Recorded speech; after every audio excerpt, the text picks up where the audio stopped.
Welcome aboard, Raider Nation.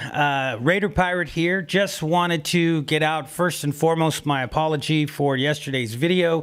I did want to get that out on Monday. However, the software that I just put into the computer for some of the new studios and the backdrops was, let's just say, a lot more intensive than I thought it was going to be. My system just could not handle a lot of the higher end resolution things that I was trying to do. So I did make a couple of upgrades, moved some stuff over to an external drive, updated my graphics card, which I had to connect into my editing software, just a lot of different stuff. Let's just say it took 5 hours last night to render. However, it did give me a really good idea, and I think that idea is I'm going to be doing these shows since we're a review program, and I'll just be reviewing a lot of the things that people are saying or things that we're seeing on TV. I think I'll be doing the show, then having the show render overnight so that I can consistently put the show out at a particular time. When we first started doing this, one of the things that the Knight and myself talked about was having a show that consistently people knew would be on. And in the beginning, that was Friday, and it was going to be at 6 o'clock. 5 o'clock, 6 o'clock, then I went to 7 o'clock. And we were consistently struggling because things would happen during the day or we'd render, whatever it was. And so we couldn't get it we could get a specific day and we were good with getting it done on Friday, but we couldn't get to a particular time. And that carried over, obviously, into the daily show. So I was thinking if I just allowed it to render all the way through the night, then, we could get something out at, let's say, 10 o'clock Pacific Standard Time. I did receive a lot of emails, comments, and Facebook posts and things like that of people telling me that they listened to it on their way to work, which is really great. Very flattered that you guys do that. So if you're on the East Coast, there's not much we can do. I'd have to get up at like 3 o'clock in the morning or something. So that's probably not going to happen. But I think I'm going to try to start releasing them at about 10 o'clock in the morning. Or maybe 12 noon. But it's going to fit into one of those. I'm going to see over the next couple of days how we're going to do that. So before I get started here into today's show, a couple of people I wanted to shout out that have really been very kind and over the last couple of days have sent me Facebook messages, Google Plus messages. The first one is Raider 411. That's the website that we do the weekly show for. We hook up to their website articles, and they put our video with their breakdown for the game. Appreciate the contact, and don't worry, we're still here. We will be doing the breakdown for the Chiefs game. So, yeah, we will be here. And again, appreciate everything. The next thing is Loyalty Crew, Max. The guys have really kind of, reached out to me and told me that they totally support what it is that we're doing. And they're going to be sharing our video there as well, and allowing us to get in front of their audience without having to in any way control us or me feel like I'm being controlled. So that's huge because there are thousands and thousands of people on those 5 pages. So again, Max and the Loyalty Crew, graphics crew, really, really do appreciate that, brother. Much love for that. And then also to the Oakland Raider fan page on Google Plus, 8,000 people there. We just appreciate you guys, and I really, really, really appreciate the support. Again, the names fail me at this point, but just to reach out to a few of the individuals that have been, really helpful to us at this time. And again, the names are probably going to not be too good, but Ernest Zusiust and Albert Oliva, also Dave Sanderson, and also Alex Sanchez. So, guys, thanks so much again for reaching out and for letting me know that you guys appreciate the content and that you're putting it out there into those communities. That really means a lot because, again, we were told this page, this channel would not be allowed to continue, and that they would, make sure that everybody unliked us. And we did lose. I lost, I think, something like 20 subscribers, but picked up over what you guys have been doing, almost 300 additional subscribers. So that has been so fantastic. And also to those of you on Facebook, those of you that are over there, the 700 plus the 150 or so that are in the Fanatics, please go across and also come on. I know some of you did based on the last video we did, but please do come across. I hate to ask for that, but I just really want to make sure that you guys also, and a lot of you have, I've been receiving messages, a lot of you have, but I just want to make sure you guys are on both, just in case something happens on one channel or the other. We do have a way to get a hold of you. Like yesterday, it was really frustrating because I was like, why doesn't YouTube have a way that I can message all of the, put out just a basic message without having to make a video? So if you guys are both on Facebook and on YouTube, you'll be notified either way. So once again, all of you guys, James Walker, all of you guys out there that have been sharing in your groups, I really, really, really do appreciate that. The support has really been it's just really been big for me because I was like, whoa, maybe I shouldn't do this channel if everybody's, if they don't want me to be here or whatnot. So all of those things, the messages and things like that have really just made me see that continuing is the right thing to do. Okay, so I just wanted to get those things out of the way. Again, man, so appreciative to all of you guys. And, believe me, I do feel it and I am humbled by it. All right, so today what we're going to do, again, it's going to be 10-minute segments. So I just kind of want to talk about a little something that I read, earlier today. And then kind of look over it and see sort of where we're at this point, and what is going to be coming up. And one of the big things was the Kansas City Chief game. I mean, again, the Buffalo Bills, we covered that yesterday, really short week. And I don't want to get into the game prep at this time and how I think it's going to be won and what I think it's going to be won. But I think something that's really interesting certainly is the situation of the short game and travel. That is always something that is going to, I believe, is going to affect a football team in an adverse way. And if you take a look here, Courtney Cronin, she writes that there are, she puts up a good article and she talks about the challenges of a short week. Now, if you take a look at this, and again, I'm going to read it from down here, but you can go ahead and just read it up here. If you can't see it, I'm going to go ahead and take care of that for you. But if you take a look at what she says here, no team wants a condensed week of preparation. After Oakland and Kansas City both grabbed victories on Sunday, each had to turn around and begin eyeing their next test. The biggest challenge with the short week? The process of recovery is limited with 3 full days in between games. I know late in my career, if you played on a Thursday, you're going to take some soreness into the game, Del Rio said. Oakland remains thin on its defensive front early.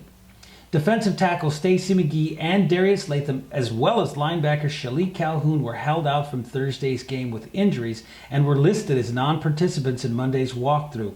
Rookie safety Carl Joseph with a toe was also sidelined with an injury sustained on Sunday's game, but Del Rio says he has a shot to play on Thursday. Over in Kansas City, practice projections after the Chiefs walkthrough list defensive lineman Dontario Poe and Kendall Reyes, as well as wide receiver Jeremy Maclin and linebacker Tamba Hali as limited. Okay, so again, a short week, that presents some real problems. And again, when we come back, we're going to go ahead and we're going to talk about exactly why that is and see whether or not we can get a prediction of what this game maybe isn't going to look like at the end of the game, but perhaps how the game is going to be played. So go ahead and stay tuned. We'll be right back.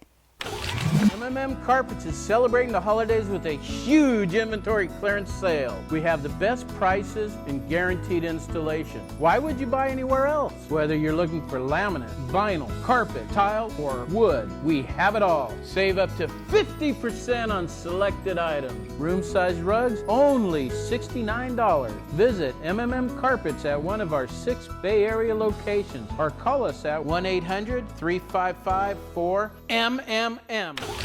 All right, welcome back, folks. Okay, so again, in that, in what we've seen here, I mean, it's pretty obvious that, a short week is something that is going to be a factor.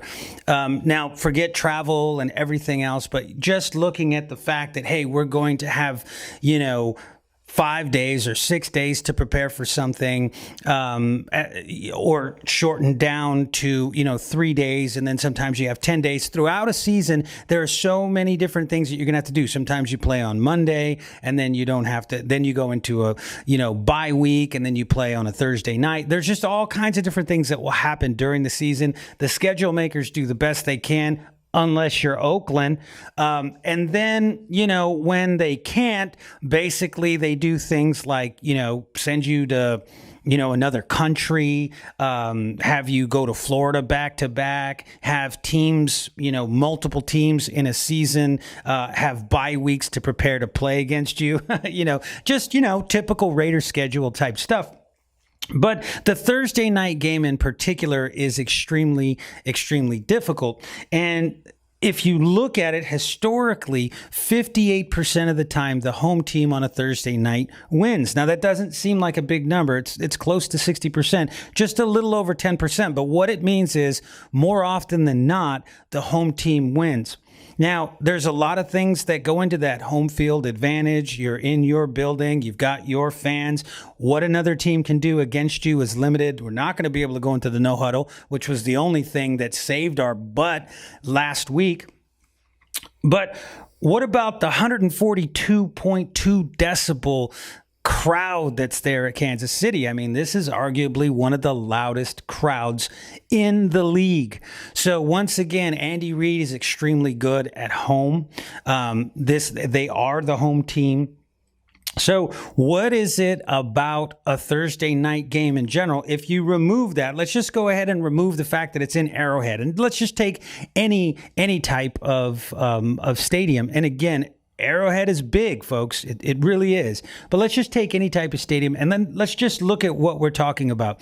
So we're talking about recovery time. We're talking about being in a car accident, let's say on Sunday, and then being asked to suit up and go out and play a football game on Thursday, right? I mean, that's a very difficult thing to do, particularly since your body has gotten into a habit. Your muscle memory has gotten into a habit. The coaching has gotten into a habit. How you learn, how you process, how you game plan.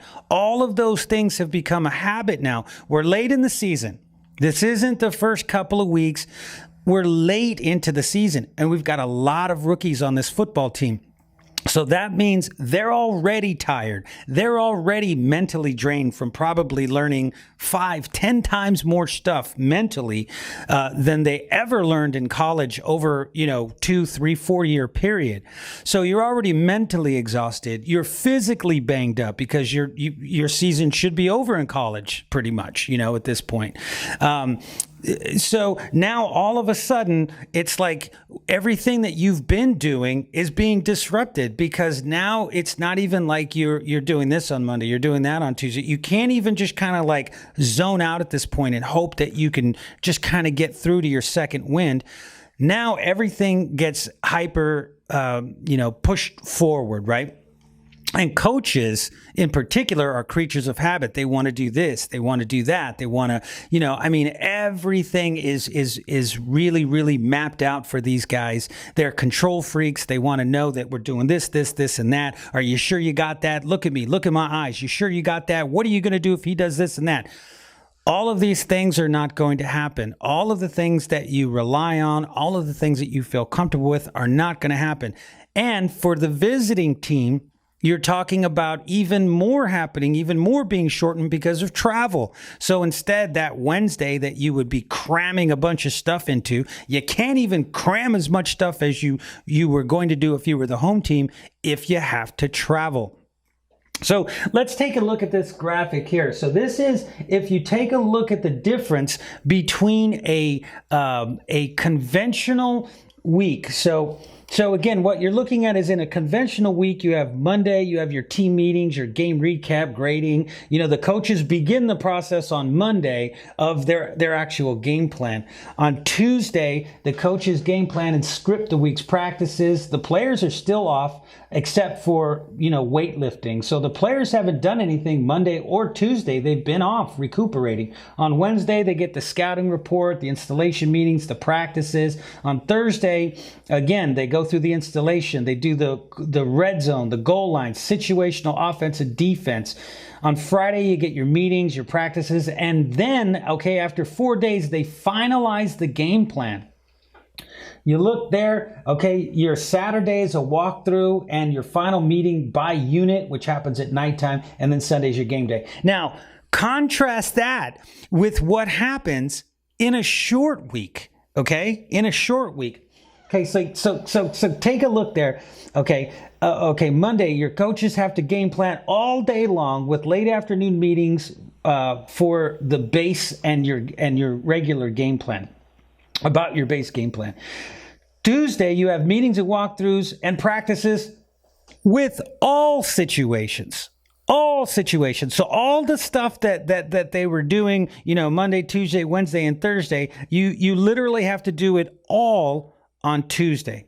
On Wednesday, you have your meetings and your walkthrough practice, and then you also have to travel. So the only walkthrough you get, the only muscle memory you get is basically, it's all happening on Wednesday, right? Everything else is all mental, and then you're kind of walking through some things, and then you've got game day on Thursday. And again, we're the road team, so we've got to travel. Now, folks, this year, with all the traveling that we've done and all the traveling we've done last year and the year before that, at a certain point, it gets ridiculous. I mean, come on, the schedule makers could have looked at it and said, we're really asking a lot from this football team. Maybe they should be the home team, right?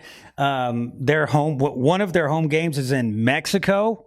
And then, they've got a Thursday night away game.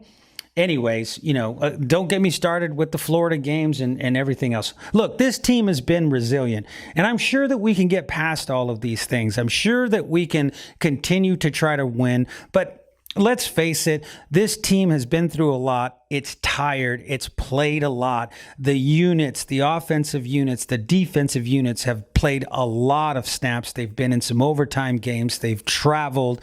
They've done time of possession where they've been on the field for an abnormal period of time.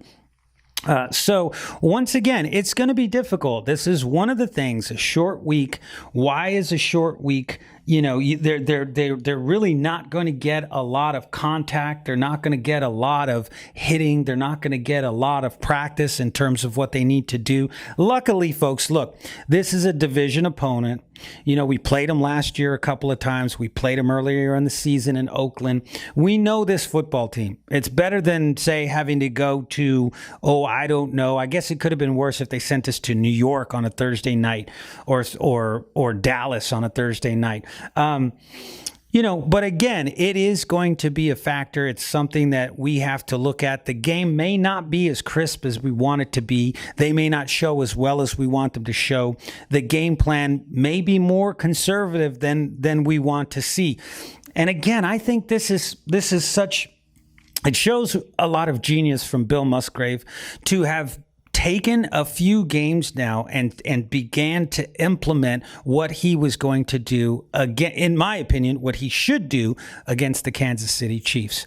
To be able to go in there and to say, we're going to take a little bit of this, a little bit of this, a little bit of this, which we've been practicing, and we're going to put it all together against Kansas City. We're going to open these guys up. We're going to get our tight ends more involved because we're going to need them. You know, they've got a great secondary. Coming down this stretch run, this offense, I think, is going to be even more prolific. I think Derek Carr is going to have over 4,000 yards, over 30 touchdowns. I think we're going to see a lot more from the tight ends, a lot more from the running backs. Again, because of the injury, you know, do I see us running the ball 30 times on this football team, you know, for 165 yards or something like that? Probably not. You know, they're pretty stout. They got a good defense. Look, let's face it. Justin Houston is playing out of his mind.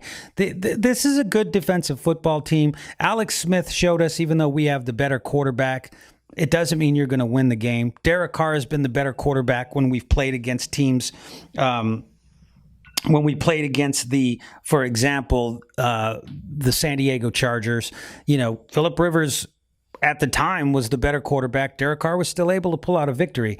You know, so that just because you have the better quarterback, you know, there's something about this team, folks. Something's going on with this football team. I love it. I dig it. I like our chances. Like I said before, I think if you remember back a few years ago, we were 0-10. It was a Thursday night game. The Chiefs were on their way to the playoffs, and we went into Kansas City, and we beat Kansas City at home on a Thursday night for our first victory. They lost 3 games in a row, and we started this process. So that was kind of our Denver game, you know, that Denver game that started the Gannon era. I think that 0-10 game started this era. And here we are on Thursday night.